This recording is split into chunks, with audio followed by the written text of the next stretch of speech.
This project is based around the study of the environs of the Caermead Roman villa, and this is probably the most elaborate of the Roman villas in the Vale of Glamorgan.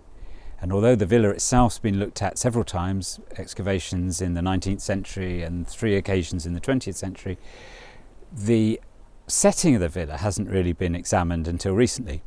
And we did a large geophysical survey across the site with the third year geophysics module during 2016 to 2018.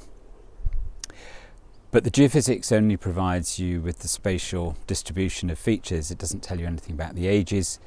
So this field project here is really trying to date some of the features that were located by the geophysics in order to provide some kind of time depth to the geography that we've slowly been developing. Each of the trenches that we've dug is designed to address a particular question. They are put over intersections of ditches or areas of other complexity. So we're trying, therefore, with each trench to see as many features as possible in a small area, to get as many different dates out of it as possible. We're in the last week of the excavation. We're almost completed digging most of the features. But of course, the understanding of the dating really comes out of the post-excavation process. So we won't know the full results until we've had experts look at the small finds and the pottery and so on from the site. At present, we seem to have features that date from throughout the Roman period, from perhaps early in the 2nd century through until late in the 4th century.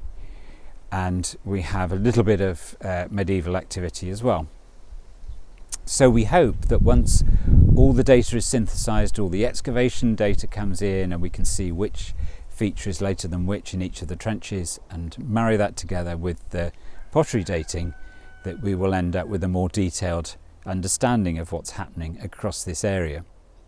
In general, what we seem to have here is a large boundary between an area that was closely subdivided in the Roman period around the villa, lots of perhaps paddocks or vegetable patches, and then beyond that boundary the ground is much more open, and we're seeing in the ditches lots of sheep bones, so potentially they're herding sheep across open areas outside.